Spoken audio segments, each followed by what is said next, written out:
I'm Molly Mattingly. I'm Josie Brooksbank. I'm Nikki Beadle. I'm Tyler Hart. We're Unit 2. Our unit coach is Lieutenant Colonel Scott Marriott, and our teacher is Mr. Richard Clark. Please quiet down! So the question we chose for you is question 1. How does the Constitution limit government power to protect individual rights while promoting the common good? Why did the Federalists and Anti-Federalists disagree on whether the Constitution sufficiently protected individual rights and protected the common good? What responsibilities, if any, do citizens have for seeing that individual rights are protected and the common good is promoted? Start whenever you're ready. The accumulation of all power, legislative, executive, and judiciary, in the same hands may justly be pronounced the very definition of tyranny. Publius in Federalist 54 wrote on how a government can successfully combat tyranny and, by doing so, protect individual rights and promote the common good. To accomplish this, the Constitution outlined a system of checks and balances, separating the powers of government to prevent tyrannical consolidation. The Constitution separates the legislative, executive, and judiciary powers of the national government into 3 branches. Each branch's power serves to check on the other branches, and in line with Federalist 46, the powers of each branch do not overlap. The Supreme Court decision in Prince v. U.S. prohibited the legislative branch from functioning as the executive as well. It ruled that interim provisions of the Brady-Hankin Act were unconstitutional. The provisions impermissibly allowed Congress to require state officers to execute federal law. Separation of power is also achieved by balancing federal power with state power. This dual sovereignty advances local control, which promotes the common good, exemplified by the prosperity of the colonies during salutary neglect. Maintenance of local control helped frame the situation that led to the Revolution in the first place. Britain's strong central government overpowered the sovereignty of local colonial governments, leading to oppression through legislation such as the Sugar, Stamp, and Tea Acts. To limit national power, Congress is denied many powers in Article 1, Section 9, especially the suspension of habeas corpus and the passage of bills of attainder or ex post facto laws. States, in addition to Congress, are also denied the powers of ex post facto laws and bills of attainder in Article 1, Section 10. These limitations protect the individual right to due process. They promote the common good by protecting the public as a whole from arbitrary government. These limitations were not in place in Spain during the reign of the Spanish Inquisition, and as a result, Spain's citizens and economy suffered terribly. The nation-spanning republic outlined by the Constitution was a source of disagreement between the Federalists and Anti-Federalists. In favor of the large republic, Federalist 10 argued, a republic promises the cure for the violence of faction, and that the smaller the society, the more easily will a majority execute their plans of oppression. Anti-Federalists thought that such a large republic would not protect the common good. Robert Yates argued in Brutus I that the rulers would not be acquainted with the interests of many citizens, and so they could not represent them properly. Federalists contended that individual rights could be inferred from the body of the Constitution. Habeas corpus in Article 1, Section 9, trial by jury of peers in Article 3, Section 2, and freedom of religion in Article 6, Clause 3.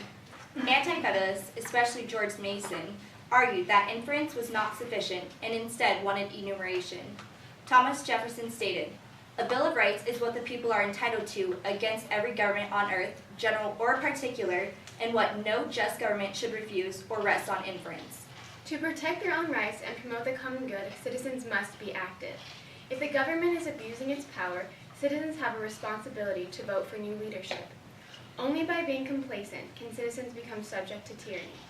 President Franklin Roosevelt noted that, "Nobody will ever deprive the American people the right to vote, except the American people themselves, and the only way they could do this is by not voting." Citizens are also responsible to protect their rights and everyone's well-being by using their First Amendment right to free speech, press, peacefully assemble, and petition for redress of grievances. Active citizenship to protect individual rights and the common good was displayed during August 2014 in Ferguson, Missouri, when many citizens exercised their rights to free speech, press, and peacefully assembly in response to excessive force by police and infringement upon the freedom of the press. Thank you. Okay. I'll do the first question. So as you know, recreational use of marijuana is illegal, right, according to our federal government. And there are states who have passed recreational marijuana as fine, good, you can use it. What would the Federalists and Anti-Federalists say about this in terms of Nikki, as you said, local control advances common good. So is the state, as the local control, advancing the common good, the states who have legalized recreational use of marijuana? And talk about that in terms of promoting the common good versus individual rights. Anti-federalists would be in support of the legalization for recreational use of marijuana, essentially because these states are acting as laboratories of democracy, so testing out new waters to see if it would be best for the country as a whole. Federalists would argue, on the other hand, that because the federal government made the law that recreational use of marijuana is illegal, that states should respect that law under the Supremacy Clause in Article 6. Yes, and Anti-Federalists would completely agree with the legalization, at least in terms of the fact that it's legalized on a state level rather than a federal level. But probably, if you were to go back to 1787 and ask the Anti-Federalists what they thought about marijuana, they would probably not say so. I have a question about the common good, that's actually mentioned in your question. How would you define the common good, and would you say that the common good could be interpreted in the same way today as it was by the framers in 1787? The common good is the greatest thing for the greatest amount of people. President Truman issued an executive order which desegregated the Army, and this was for the common good because it made it so African Americans were able to actually go and fight in the war, which helped for the common good. Agreeing with Josie, although the issues may be different today, common good is still important. This can be seen in the Voting Rights Act of 1965, when the legislative branch made it possible for African American men to vote. Although some obviously were against that, it was what was best for the majority of people. The common good can also be seen in Korematsu v. U.S., where Korematsu violated the Espionage Act and the executive order to put all persons of Japanese descent into internment camps. The court ruled that the common good outweighed Korematsu's rights, individual rights. In this example, the common good is the national security of the country. In response to your second question about whether the common good is the same in 1787 as it is in other time periods, I would say no, because the 13th Amendment, which prohibited slavery no matter who you were and no matter where you were in the U.S. or within its jurisdiction, was absolutely an expression of how the common good at that time was prohibiting slavery. However, they did not do that at the Constitutional Convention, because at that point the common good was about making a stronger central government and having it be ratified rather than pushing all these other issues. So in your testimony, you guys mentioned the separation of power. Do you believe that there's been a certain branch of government recently that has overexpanded its power or has made this power grab? Some could argue that President Obama's new executive order on immigration would be him using his power more so, but it is within the limits of the Constitution, and he was doing so because Congress was not passing a bill on immigration. In addition to what my colleague Molly said, the Affordable Care Act is seen by many as the government overstepping their boundaries.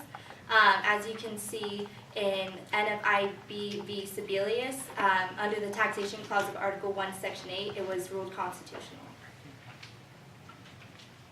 You've been made God for a day. You can eliminate one of the amendments and you can replace it with a new amendment that would better protect individual rights.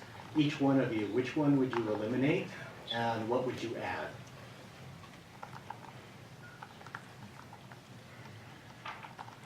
I think I would add a marriage amendment, just because there's so many controversies with same-sex marriage, and certain states have legalized it, as Nikki said earlier, as laboratories of democracy. And so that's one amendment I would add to the Constitution so that we could just get that under wraps and make it so everybody's equal in that sense. Okay, and which one would you eliminate to fit that one? I would eliminate the 10th Amendment just because that's guaranteeing power back to the states, and so that kind of gets confusing when the Constitution is the supreme law of the land. I wouldn't essentially eliminate or add, but almost fix the Second Amendment just because there's a comma in a place where it shouldn't be. And also,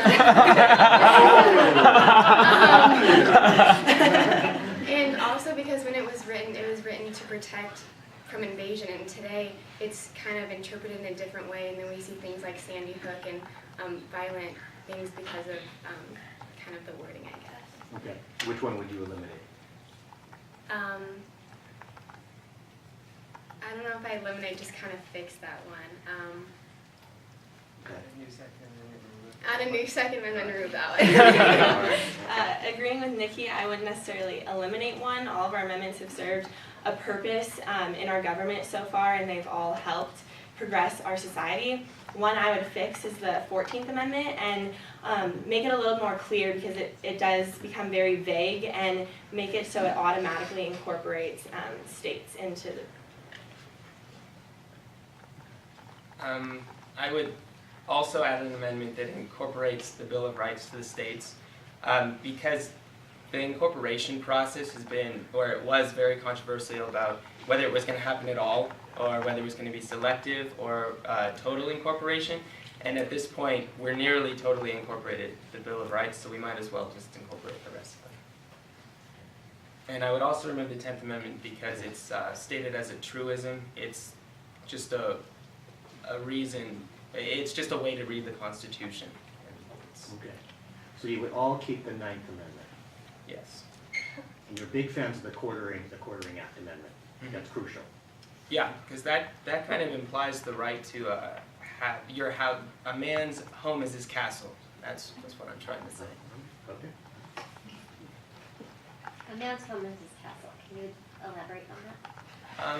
Well, I think that's just about being safe in your personal possessions and property, and that goes along with the 4th Amendment about being safe from unreasonable searches and seizures and warrants not being issued except on probable cause. What other supportive evidence can any of you add to that?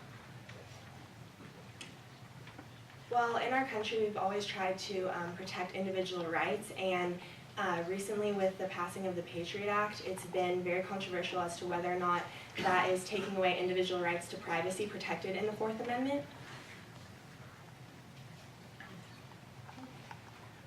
In your historical section, this is a historical unit. The umbrella is how did the framers create the Constitution? And so these other questions, that really implies that these are historical. I heard references to the colonial period. I heard references all the way back to the Spanish Inquisition. But the nation declared itself independent in 1776, and the Constitution in 1787. It's an 11-year gap. Mm-hmm. How can you explain to us how that period influenced how the framers shaped the Constitution? Under the Articles of Confederation, it essentially had the states competing against each other. Each state wanted to be its own and independent state. They weren't working together for, I guess, the common good. So when at the Constitutional Convention, they saw it essential to create a strong central government.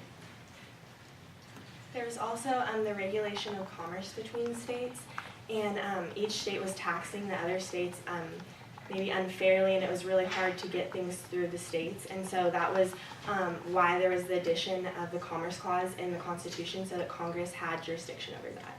Additionally, left over from the war, there was a lot of war debts, and states had this nasty habit of granting reprieves to generally important people in their legislatures and communities.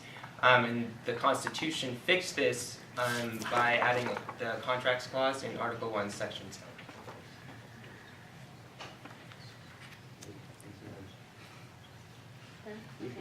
He's done. In 1 minute, can you speak to the Affordable Care Act and the common good? Can you elaborate on that? Josie, you mentioned that. Yeah, so the Affordable Care Act, as it is controversial among people, but it is seen as the common good because people who wouldn't have been able to get health care are now able to get health care even though they have pre-existing conditions of an injury or like scoliosis or like a disease or something like that. Robert Yates writes in Brutus 4, "The object of every free government is that of the public good, and all lesser interests yield to it." So in the example of the Affordable Care Act, it is essentially what is best for the country, or for the common good of everybody, at the expense of individual